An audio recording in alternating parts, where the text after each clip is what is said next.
When the fluorescent lights of the IRS District 3 office in Omaha flickered out without warning, they were instantly replaced by the blood-red tactical klaxons of a Zargan Empire dreadnought bridge. A split second ago, Senior Auditor Gary was double, checking a tax fraud spreadsheet for a Texas laundromat chain. Right now, he and his squeaky IKEA swivel chair had been beamed directly in front of an interstellar throne, built from obsidian and carbon-based bones. A 7-foot-tall, 6-eyed reptilian warlord drew a humming plasma blade, broadcasting Earth's doom on all frequencies. Puny carbon, based microbes. I am Xarlak the Destroyer. Surrender your planet's entire platinum reserve as tribute, or I will reduce your cities to ash. Gary didn't scream, nor did he drop to his knees begging for mercy like the alien expected. He simply deadpanned, set his world's best employee mug down on the skull, adorned armrest, pushed up his thick, black-rimmed glasses, and pulled a Form 1040 and a Mont Blanc fountain pen from his briefcase. Mr. Xarlak, is it? Gary's voice dripped with the signature exhausted, impatient drawl of a midwestern bureaucrat. According to Section 402 of the Interstellar Commerce Code, those 3 asteroids you vaporized on the edge of the Sol system triggered a massive undeclared capital gain. Seeing as you failed to file a W-9 by the deadline, effective immediately, your empire is under a comprehensive audit, and all fleet assets under your name are now subject to a mandatory freeze. Xarlak's 6 compound eyes rolled in total bewilderment, having absolutely no idea what the hell a capital gain or a W-9 was, writing it off as the dying ramblings of a puny carbon-based bug. The plasma blade in his claws hummed even fiercer, its blue-orange energy edge radiating enough heat to singe Gary's wrinkled shirt. 12 Zargan Marine guards surrounding them raised their plasma rifles in unison, the radiating heat from the barrels baking fractures into the obsidian floor, while the red alert lights glared harshly off the cold metal of their weapons. Gary didn't even bat an eye. With his right hand pinning down the unfolded Form 1040, his left thumb precisely hit the black button engraved with the IRS insignia on the side of his briefcase, a trans-galactic asset freezer bound by the fundamental laws of the universe. There was no earth-shattering explosion, nor any blinding flash of light, only a nearly inaudible quantum tremor rippling through the air of the bridge. Every single plasma rifle in the guard's hands went dead cold in an instant. The barrels, which were hot enough to melt steel just seconds ago, chilled so fast they formed a fine layer of condensation. No matter how hard the guards smashed the triggers or kicked the guns, they couldn't squeeze out so much as a single spark. A high-dimensional quantum contract had completely locked down all energy circuits, turning state of the galactic weaponry into worthless scrap metal in a heartbeat. A few guards panicked, flailing their 6 arms and crashing into the tactical panels behind them, their faces masked in pure, unbelievable terror. The plasma blade in Xarlak's grip died right along with them, its once armor, piercing energy edge, shrinking back into a heavy, dull chunk of steel. Gary slowly stood up, smoothing out the hem of his wrinkled shirt, his balding head catching a thin layer of grease under the red alert lights. He closed the distance to the 7-foot warlord in 2 strides. Before Xarlak could even react, Gary reached up and snatched the blade right out of his death grip, weighed it in his hand, and gave a slight smirk. Gold content ain't half bad. Well, count this as your initial collateral deposit. Just about covers the first installment of your late fees. Provoked by this pure bureaucratic swagger, every scale on Xarlak's body flared up. His 6 eyes erupted with blood, red fury, and a roar rolled out of his chest that rattled the bridge's viewports. He violently swung his massive claw back, lunging toward the glowing main control console behind him. But Gary had already unzipped the briefcase at his feet, his fingertips hooking a perfectly rolled spool of official IRS red seizure tape, its adhesive laced with quantum contract fibers, making it impossible to peel off on a universal level once applied. Inferior carbon bug, you think freezing my weapons can stop the Zargan Empire? In 10 seconds, ill glass your precious Earth. Xarlak's claw was halfway down, the main console instantly lighting up with a blinding red targeting calibration glow, while the alien staff on the bridge scrambled to the sides, clutching their dead plasma rifles in terror. Gary stepped up, his footwork, honed by 30 years of auditing and chasing down tax evaders, proving faster than Xarlak's neural reflexes. He slammed one hand down on the warlord's wrist, while his other hand ripped the backing paper off the tape with a sharp tearing sound. The bright red tape, emblazoned with white letters reading Internal Revenue Service, seized asset, was slapped dead center across the entire main operational interface. The blindingly bright tactical panel instantly blew out a string of blue-purple sparks, before going completely dark. The fire control core indicator lights for the entire dreadnought immediately shut down. A quantum-locked electrical current shot up Xarlak's claw, sending him into violent convulsions. He let out a howl and stumbled back 3 steps, a small patch of scales on his claw tips completely scorched. The surrounding alien guards instinctively took a step back in unison, their metal boot soles scraping harshly against the floor, nobody daring to inch forward. Xarlak, eyes bloodshot, lunged forward to rip the tape off, but the second his fingertips brushed the red paper, they were violently repelled, white smoke instantly rising from between his fingers. Gary pushed up his black-rimmed glasses that had slipped down his nose, tossed the empty cardboard core back into his briefcase, and straightened out his skewed shirt collar. He glanced over the shivering alien brain trust in the corner, shot a look at the pale-faced smoke-clawed Xarlak, and bent down, reaching for a vacant alien tactical chair next to the main console. His fingertips brushing the cold alien alloy armrests, Gary yanked the tactical chair over with a squeak, dragging it right in front of the console plastered in red tape.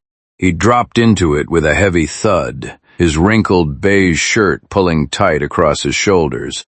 The gold-foiled IRS letters on the tape shimmered with a quantum-level glow, completely locking down every single weapon system on the warship. Even the backup plasma pistol on Xarlak's hip was coated in a dull gray, unable to fire a single beam. Gary unzipped his briefcase, hauling out a 10-pound fully bound copy of the United States tax code that had been sitting under the empty tape core. Bam! He slammed it onto the main console that was still fizzing with electrical sparks. The entire bridge of the dreadnought shuddered 3 times. 2 hovering tactical panels shook completely off their mounts and smashed onto the floor, shattering into smoking, blue-purple glass shards. The injured Zargon warlord, Xarlak, leaned against the bulkhead, golden beads of blood seeping through his purple-black skin where the quantum tape had burned him. He roared at Gary, a planetary cannon, like boom rumbling in his throat, lowly primitive creature. You dare desecrate a sacred vessel of the Zargon Empire. I will grind your bones into stardust and feed them to my war beasts. Gary pushed up the black-rimmed glasses resting on the tip of his nose, a bit of red paint from the tape rubbed onto his balding forehead. He didn't even bat an eye, just twirled his worn-out gel pen, his tone dripping with the midwestern annoyance of a man stuck at the office past 6 p.m., save the conquest speech, warlord. Your little stunt trying to glass Omaha just now qualifies as a malicious predatory act against U.S. territory. Every dime of expansion revenue you've pillaged over the last 300 years falls squarely under IRS jurisdiction. He tilted his chin up, his gaze sweeping over the group of Zargon brainiacs huddled in the corner of the bridge, his voice as hard as a titanium tax stamp. Get your chief accountant out here. Hand over all planetary conquest income statements, slave auction cash flows, and warship procurement invoices. You leave one item blank, the late penalty compounds at 0.05% daily. By the time I'm done, selling your fancy dreadnought won't even cover the hole in your balance sheet. The entire bridge went dead silent. Xarlak was shaking with rage, but the moment he tried to lunge forward, the burn on his legs sent him stumbling hard to the floor. A tall alien in a silver uniform trimmed with gold slowly stepped out from the brain, Trust, the biological interface on his skull, glowing with an eerie blue light. The Zargon chief brainiac pressed his fingertips against the multi-dimensional holographic ledger popping out of the bridge's tactical panel. Pale blue data streams crawled up the texture of his purple-gray skin, flowing directly into the exposed silver neural interface at the back of his neck.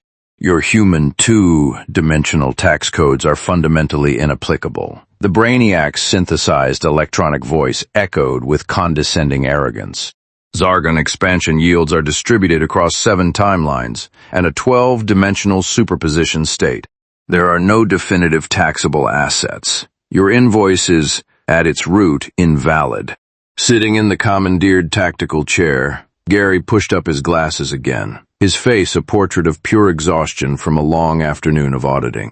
He reached into the briefcase at his feet and fished out a battered, silver Casio calculator, the plastic showing through the chipped paint. He hit the power button with his thumb, the small screen lighting up glaringly bright. Click, clack, click, clack. The crisp snapping of cheap plastic buttons drowned out the low hum of the bridge's cooling systems. Gary's fingers flew across the keypad in a blur, his eyes completely ignoring the flashy multi-dimensional projections. "I don't give a rat's ass how many quantum states you're stacking," he muttered without looking up. "You mine a rock that sells. You loot an asset that trades. You pay Uncle Sam. The late fee is 0.05% compounding daily, starting from the day you raided the Martian colony gold mines in 1872, not a single day less." Smack! He hit the equals button and looked up, the glare off his black frames making the brainiac squint. "Total amount due, principal penalties and late fees, $900 trillion. The neural interface instantly burst with crackling blue electrical sparks. The brainiac, who was actively syncing the calculation results, had his neural loops completely overwhelmed by the sheer magnitude of the number. His eyeballs instantly rolled back, turning ash, white, and a wheezing gasp leaked from his throat. A massive clump of metallic purple-gray foam poured from his mouth as he tipped over backward, crashing stiff as a board onto the flashing red alert console. The Zargon Marine guards gathered at the bridge entrance instantly tensed up, their power armor joints snapping with a sharp locking sound. Every plasma rifle was trained directly on Gary in the tactical chair. The Marine commander's finger clamped down tight on the trigger, his knuckles turning pale purple from the force. The red emergency lights flashed wildly, casting warped, chaotic shadows of the 20-something power armored guards across the bridge, rattling the 10-pound stack of tax codes on the console. Gary still didn't bother standing up from the stolen tactical chair. He simply, unhurriedly, reached his hand back into his briefcase. The chief brainiac slumped over the other side of the console was still twitching, foam dripping from his metallic chin onto the desk, the direct aftermath of getting his brain fried by a $900 trillion late fee. Gary whipped out a piece of hard cardstock, stamped with a massive red seal, waving it under the emergency lights. The 3 silver-gray letters IRS practically burned the eyes. "Nobody move." Gary's voice carried that signature gravelly exhaustion of a midwesterner, pushed past his limit. "I've worked enough damn overtime today. Don't make me slap every single one of you with a non-compliant surcharge." The moment the words left his mouth, he thrust the mandatory subpoena forward. A pale blue high-frequency electrostatic pulse erupted from the center of the seal, sweeping across the entire room through the bridge's metal deck in a flash. The front line of Marines got hit first. The joints of their power armor suddenly shrieked with the deafening grind of metal seizing up. Their arms froze in midair, and the roar of their core reactors instantly dropped to a mosquito, like standby wine. One by one, all 20+ suits of power armor were nailed to the floor, frozen in their aiming stances, unable to move so much as a finger. The commander's thumb was barely a millimeter from the trigger. His entire suit was completely deadlocked. Even blinking became a stuttering chore. Disbelief, fury, and sheer panic surged through his deep red compound eyes. A low rumble ground out of his throat, but his body was as stiff as an iron stake welded to the deck. Gary stood up, kicked the Brainiac's chair out of the way, and walked step by step right up to the commander. He stared at the glowing blue access keycard on the alien's wrist, rubbed the stubble on his chin, and reached out his right hand. The second his fingertips touched the cold alloy surface of the keycard, the commander's compound eyes shrank to pinpricks. Gary's knuckles clamped down and snapped violently downward. With two sharp cracks, the locking mechanism on the power armor's wrist shattered into fine metal dust. The pulse locked commander stood frozen in place, a sizzling overload of static noise squeezing out of his throat, his pinprick eyes swelling to a furious crimson as the remaining alarms on the bridge spiked an octave higher. The dozen or so Marines nailed to the floor twitched their knuckles in vain, unable to pull their triggers even a fraction of an inch. The quantum binding of the IRS mandatory subpoena had permanently welded all core circuits of their power armor shut. Gary wiped the sweat off his balding head, tugged at the collar of his wrinkled short-sleeve shirt, and wiped the alien slime off the confiscated access key against his pant leg. 300 years of tax evasion, and your damn keycards are filthy, he grumbled, making me late filing my overtime request. He turned and walked toward the central database interface at the center of the main console. He punted the foaming Chief Brainiac out of his way with a swift kick, his boot heel crushing the dropped neural interface chip with a crisp crunch. He lined the alloy keycard up with the slot and shoved it in. The warship's central database immediately roared to life. The cold tactical panels flipped from pitch black to pale blue, a dense grid of red warning bars clearing out in a second, and a sprawling star map snapped open with a heavy rustle. Gary pushed up his heavy black-rimmed glasses, his rough thumb scrolling the touch panel. Rows of star coordinates labeled unregistered assets unfolded along the Orion arm, from gas giant satellite mines to dark matter asteroid reserve vaults. Exactly 72 off. Short tax havens, hidden for 300 years without a single declared cross-galaxy transaction, laid out neatly on the screen. It was the illegal tax evasion paradise the Zargan Empire had spent generations building. The bridge's ventilation ducts suddenly hummed violently, and a hidden holographic communicator in the corner of the console flared with a blinding blue light. A humanoid silhouette cloaked over most of the bridge was already materializing in the data stream, a furious roar vibrating the tempered glass console through the quantum channel. The blinding blue light bathed the entire bridge in an icy glow. Zargon warlord Xarlak, gasping for breath, stared dead at the increasingly clear projection of a vassal state commander, screaming a hoarse call for reinforcements. Mobilize 12 fleets to the Oort cloud immediately. Once this is done, I will cede 3 colony planets to you. Gary had just pulled up the star map of the 72 tax havens from the central database.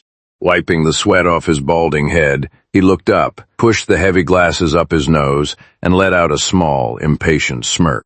He glanced at the glowing energy tube sticking out of the back of the holographic projector base, bypassed the foaming alien tax officer on the floor, and marched over. "Look, can you aliens learn some basic damn protocol?" Gary said. "No unauthorized asset transfers or external communications are permitted during an active liquidation."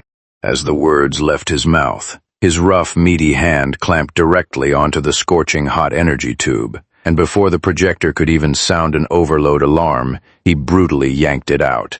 The blue light died instantly, cutting the frantic call for backup short. Xarlak's face turned paler than the alloy bulkheads of the bridge. He lunged at Gary like a madman, only to trip over a guard paralyzed by the IRS quantum contract, crashing heavily to the deck and rattling the tactical panels. Gary ignored him completely. He pulled out a Chapter 11 bankruptcy liquidation agreement stamped with the IRS seal from beneath the 10-pound stack of tax documents, slapped it down onto the red, taped console with a loud smack, and began reading the terms in a dry, monotonous auditor's drawl. Every single word made the legs of the remaining standing aliens shake. After reading off the final liquidation clause, he jammed the alloy access key all the way into the root server interface, triggering an absolute line-wide freeze command. Every tactical panel on the bridge flashed a blinding red. The coordinates of the 72 hidden tax havens went gray one by one, and all Zargan Empire bank accounts across 3 galactic arms lit up with pitch black frozen markers. The warship's auxiliary lights began strobing wildly. From the ventilation shafts deep within the ship, the sounds of clashing metal and chaotic roaring echoed out, growing closer by the second. A second later, a heavy steel grate was blown right off its hinges by brute force, a piece of shrapnel with weld marks flying straight at Xarlak's head. The warlord scrambled wildly beneath the main console, too terrified to even peek out. Blue-purple plasma stray rounds instantly swept across the bridge, tearing the few Zargan royal guards who hadn't managed to run into bloody chunks. A piece of shrapnel grazed right past Gary's glasses, leaving a shallow scratch. Gary frowned, dodging to the side, his arm instinctively hooking a riot shield dropped by the incapacitated Marine commander. He threw the shield up in front of him. Bang, bang, bang. 3 stray plasma rounds smashed violently against the alloy surface, jarring his arm numb. Son of a bitch. Couldn't you wait until I clocked out to start a riot? He muttered, wiping a splash of machine oil off his face. He looked up at the mutineer leader charging at the front of the pack, a massive alien over 2 meters tall, wearing power armor that still bore a half-ripped Zargan Empire crest, wielding a heavy, barreled plasma rifle. His roar blew out the soundproofing panels on the ceiling. Xarlak cut our pay for 6 months. Kill him and the Earthling. Well, sell the warship and split the gold. Gary freed up one hand, dug through the pile of documents on the console for half a second, and fished out a blue-headed IRS bifold folder. With a flick of his wrist, the folder sailed through the air like a frisbee, smacking the mutineer leader squarely in the visor before dropping to his feet with a loud thud. Shut your trap. Stop hollering. Gary adjusted his crooked black-rimmed glasses and pointed at the document on the floor. Xarlak's bankrupt. He ain't paying you squat. But I got a better deal right here. The Legal Cross, Border Mercenary Combat Income Tax Exemption Incentive. You sign that and every dime of looted cash you stole over the past 10 years gets legally recognized. 0 tax, no late fees, and it'll even issue you a domestic USW-2. Real handy if you want to immigrate and buy real estate. The charging mercenaries slammed on the brakes, their rifles frozen mid-air. The heavy breathing of the mutineer leader echoed loudly through his visor. He slowly lowered the plasma rifle aimed at Gary's chest, bent down and reached out a massive combat-gloved hand. He snatched the cross, Border Mercenary Income Tax Exemption Incentive off the floor. The armored knuckles of his glove scraped loudly against the paper as he read the first line. All armed personnel cooperating with the IRS audit will receive a full tax exemption on lawful income for 5 years, with up to a 100% deduction on capital gains tax. He cursed under his breath, ripped off his combat glove without a second of hesitation, revealing a bloody left hand scraped by shrapnel, and slammed it down onto the signature line. A deep red bloody handprint soaked right through 3 pages of glossy paper, clear enough to overpower the IRS steel seal. The surrounding mutineers erupted in suppressed cheers. These guys had fought half their lives for Xarlak, always watching the warlord skim 90% of the loot without getting a single penny in expense deduction. The leader shoved the agreement back to Gary, turned around, pointed at the shivering Xarlak cowering in the corner, and roared at his men. Keep an eye on the fat pig who swallowed our pay. Anyone who gets in the IRS's way gets in the way of our tax return. The remnants of Xarlak's royal guard rushed out from the side hatches for a counterattack, only to be instantly mowed down by a dense volley of plasma fire. The beams shattered half a decorative wall, sending ceramic shards flying everywhere. Gary pushed his slipping glasses up his nose, tucked the agreement back into his battered briefcase, and, holding the riot shield in his left hand, glanced at the ship's clock on the wall. 47 minutes until the cross. Galaxy portal closed. He was absolutely not staying in this dump to work overtime over the weekend. Lead the way to the engine room. I need to audit the environmental tax deficit on your high-energy dark matter fuel. His voice was lazy, completely devoid of any emotion. The mutineer leader cleared a path. The corridors were littered with bullet holes and bodies from the firefight. Within half a minute, they reached the core sector elevator. The leader swiped a looted access keycard, the heavy blast doors slid open, and the two stepped inside.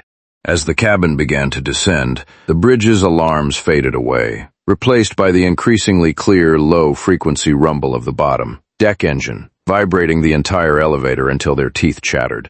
A few seconds later, with a crisp chime, the elevator stopped smoothly at the bottom deck. The piping, hot metal doors slid open, and a blast of hot air reeking of dark matter radiation and scorched machine oil hit them right in the face. The faint, eerie blue glow of the core reactor in the center of the engine room perfectly caught his eye. The eerie blue glow wrapped around Gary's pant legs. Heat waves pushing 100 degrees Celsius, laced with machine oil and ozone, blasted his face, stinging the bloody scratch on his left hand. Gary reached up to adjust his slipping glasses and immediately locked eyes with the frantic Zargon chief engineer on the reactor platform. The chief engineer was clutching a stack of encrypted data slates, leaning halfway over the reactor's radiation vent, desperately trying to shove the master ledgers into the glowing blue core. Hearing the elevator doors open, he snapped his head back, his purple face wrinkling in sheer terror, as his right hand frantically scrambled for the plasma rifle holstered on his lower back. Son of a bitch, trying to destroy taxable evidence? I got a 6:30 portal back to Omaha to catch my wife's potato roast. You think you're worth the delay? Gary clamped the riot shield under his arm, gripped his bulging, battered briefcase tight, and charged up the slanted metal catwalk. That briefcase was stuffed with half a ream of tax codes and exemption forms. It weighed as much as a solid brick. Gary wound up his arm and smashed it square into the left temple of the chief engineer. A sickening crunch of bone mixed with the sound of metal exploded on impact. The chief engineer didn't even have time to grunt before he went limp over the reactor railing, collapsing stiffly onto the oil-slicked deck, out cold.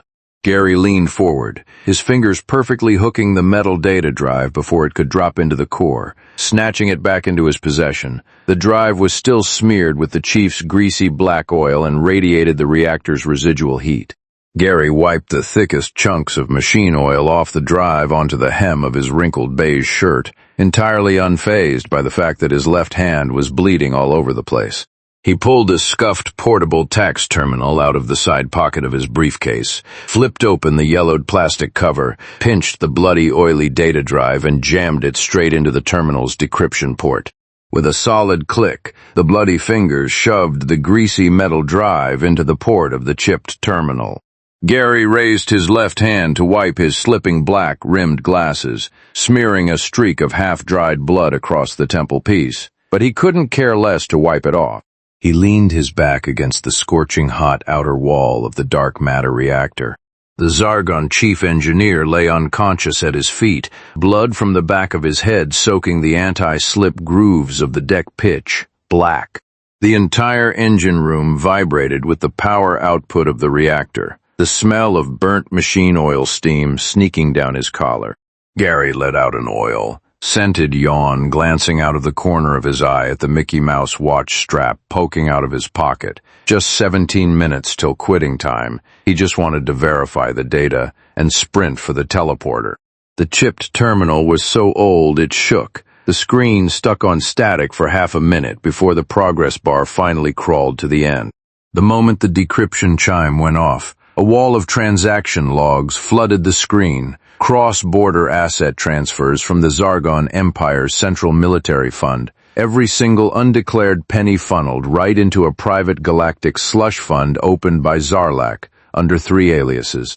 Gary's thumb scrolled down the screen, stopping dead on the scanned copy of the final contract. 120 billion in imperial military funds, used entirely to purchase 72 undocumented combat clones, all stashed in an asteroid base privately owned by Xarlak, serving as his personal secret army reserve. Ironclad proof of embezzlement and felony tax evasion. Gary's thumb pressed down, syncing the encrypted evidence to the IRS galactic tax registry server.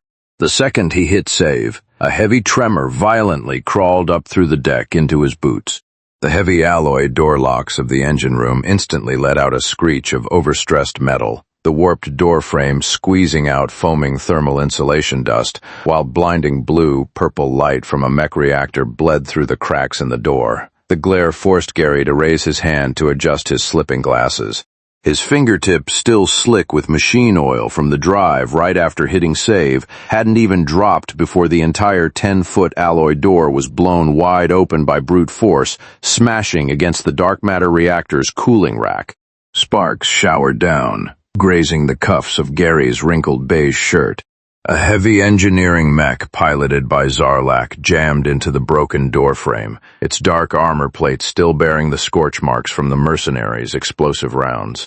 The cockpit's loudspeaker rattled every pipe in the engine room. Lowly carbon-based worm. You dare touch the Zargon Empire's military funds? I'm going to crush you into molecular dust right here and now. Gary glanced down at his wrist. The Mickey Mouse watch read 4:27 p.m., 33 minutes left until he could clock out, and he still had to hit the supermarket on Omaha's Main Street for half-priced skim milk. This bastard was seriously cutting into his schedule. He shoved the oily data drive next to his chip tax terminal, reached into the bottom compartment of his worn leather briefcase, and pulled out a 15-year-old titanium Supreme Court execution gavel. The gavel was heavy, the IRS seal engraved on the side catching a cold gleam. The handle was worn smooth by his palm, fitting perfectly into his grip. The floor of the engine room was shaking violently under the roar of the mech's reactor, loose metal debris rolling past the edges of Gary's scuffed dress shoes, while the blue light of the dark matter reactor cast a chilling reflection off the gavel's edges. Xarlak roared as he drove the mech forward, raising a 5-ton alloy mechanical arm. The plasma cutter blade at the end ignited with a blinding blue-purple brilliance, the shadow of the massive arm completely swallowing Gary from head to toe. Hydraulic pistons hissed, unleashing wind pressure strong enough to cleave a solid alloy wall in two. The blade grazed right past Gary's balding scalp, sparking wildly against the reactor's outer casing, the searing heat making the back of his neck prickle. Gary didn't bother trying to match force with a giant robot. He sidestepped into a roll underneath the mech, his scuffed shoes sliding across the oil-slicked steel plates, his worn leather briefcase rattling loudly against his hip. Xarlak bellowed from the cockpit, twisting the 10-ton mech's torso and swinging the arm wildly. The cutter blade gouged a half-meter deep trench into the floor, blue-purple plasma residue sizzling against the metal. He kept spewing tired cliches about filthy human mongrels, completely missing the fact that Gary had rolled right into the blind spot behind the mech's right leg. Gary wiped a splash of grease off his face. The hand gripping the titanium execution gavel was as steady as if he were sitting in his office double, checking 10-year-old tax returns. He locked his eyes onto the exposed gears spinning wildly in the mech's knee joint, watching the teeth slick with dark energy oil churn, took a deep breath, dropped his center of gravity and slammed the entire gavel violently straight into the gears. The brutal metal on metal impact sent a shockwave up Gary's arm, numbing his hand. The high-speed gears violently seized, spitting out shrapnel that clattered sharply against his thick glasses. The mech's power lines instantly overloaded, crackling blue-purple electrical fires bursting from the joints. Inside the cockpit, Xarlak smashed the controls, screaming, "What kind of dark magic is this? Move!" But gravity did its job, and the 10-ton heavy mech violently lurched to the side, taking down 3 cooling pipes with it. A blinding cloud of freezing coolant sprayed across the engine room as the machine crashed heavily to the deck, shaking the entire ship 3 times over. Gary adjusted his crooked glasses, twisted the dial on his Mickey Mouse watch to fix the time, and crunched over the shattered metal debris, walking step by step toward the smoking mech lying flat on its back. He walked right up to the center of its chest, his boot scraping against the cracked cockpit armor, and lifted his foot. He planted his foot squarely on the chest of the smoking mech, his 80-kilogram frame pressing down on the warped metal armor until it shrieked. Xarlak groaned inside the cockpit. The seized knee joint gave out completely, and blue-purple dark matter coolant bled from the cracks, soaking the leather tip of Gary's shoe. Xarlak was still screaming, his knuckles white, as he desperately gripped the dead plasma cannon controls, the grinding of metal grating on the eardrum. Filthy, inferior carbon-based creature. You dare desecrate the majesty of the Zargan Empire. My main fleet will turn you into cosmic dust. Gary couldn't be bothered with another genocide monologue. His eyes were locked dead onto a fist, sized pure gold Zargan double eagle emblem, plastered right in the center of the mech's chest. When he decrypted the data drive earlier, this exact item was clearly logged under Xarlak's personal gift ledger, without a single cent declared to taxes. He bent down, digging the fingers of his frayed work gloves into the gap between the emblem and the armor plate. Even as the scalding metal baked his fingertips red, he didn't let go, just mumbling a complaint perfectly suited for a civil servant, undeclared luxury gift. Converting to collateral for late fee deduction. It ain't robbery, it's a legal levy. With a violent flick of his wrist, all 3 securing alloy rivets popped off, and Gary forcefully ripped the pound, heavy pure gold emblem right off the mech. He casually rubbed the burning heat off against his wrinkled shirt hem, popped open his worn briefcase and tossed it in, letting it clatter lightly against the confiscated plasma blade and access keycard. He snapped the briefcase shut and glanced down through the heavily cracked windshield of the cockpit. He could see Xarlak's warped purple skin panting heavily inside, his furious fists continually pounding against the glass. Gary lazily wiped the coolant off his pant leg, reached into the briefcase, and pulled out an 8,000-page Chapter 11 bankruptcy installment agreement. With one hand gripping the edge of the stack, his other hand clamped onto the manual release handle of the cockpit door, slowly applying pressure. The warped metal latch let out a strained snap, and the cockpit door slid open, blasting out a wave of heat reeking of machine oil and charred wiring. Xarlak was slumped in the pilot's seat, half his purple face bruised by the collapsed framework, his hand trembling as it gripped a dead plasma pistol, while ancient Zargan racial curses rumbled in his throat. Gary rubbed his knee that had gone numb from crouching, pulled the 8,000-page installment plan out completely, and slapped it down onto the warped control panel with a deafening smack, sending loose screws rolling across the floor. Save the tough talk, warlord. Gary pushed up his glasses, tapping his finger against the signature line on the very last page. The bill for the last 300 years of undeclared conquest loot, your hidden offshore accounts in the Orion Arm, and the military funds you embezzled to buy clones, has been settled. Sign it. We're garnishing 30% of your wages every month to pay off the debt, right up until the heat death of the universe. Xarlak roared, cursing humanity as lowly savages, screaming that the Empire's dreadnoughts would reduce Omaha to ash. Gary simply pulled out his Casio calculator, punched 3 buttons, and shoved the screen in Xarlak's face, the resulting number making the warlord's eyes glaze over. Refuse to sign, and I tack on a 20% non-compliance penalty. I can trigger the cross. Galaxy Repossession Protocol right now and transfer the mining rights of the Zargon homeworld straight to the U.S. Treasury. Pick one. The warlord's purple face instantly drained to a sickly grayish blue. Trembling violently, Xarlak grabbed the biometric pen and shakily pressed his genetic imprint onto the signature line. Gary pulled out the IRS steel seal, smashed it down hard onto the paper, folded the agreement, and shoved it back into his briefcase, giving the pure gold emblem a quick pat to make sure it hadn't slipped out. He rolled up his dusty shirt sleeve, revealing the chipped edge of his Mickey Mouse digital watch, and let out a sigh of relief. Exactly 5:30 p.m. Just in time to catch the last cross, Galaxy Transport Portal. No overtime today. Gary pressed the teleport trigger on his belt, and a pale blue quantum halo instantly enveloped him. Slumped in his pilot's seat, Xarlak stared at the human's rapidly fading, transparent silhouette, his voice cracking as he asked one final question. "What kind of demons are you?" With half his body already stepped into the dimensional portal, Gary popped a peppermint into his mouth, tilted his head, and spoke with that lazy midwestern bureaucratic drawl, just a government employee clocking out on time. "Remember to pay your monthly installments by the 15th. $10 extra for every day. You're late." The blue light flashed and vanished, leaving only an IRS Eagle stamped payment notice fluttering down, landing softly on Xarlak's twisted face. From that day forward, the financial system of the entire Zargon Empire never ran properly again.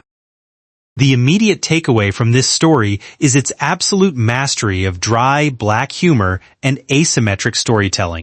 We are incredibly accustomed to sci-fi tropes, where humanity fights off alien invasions with underdog armadas or indomitable willpower.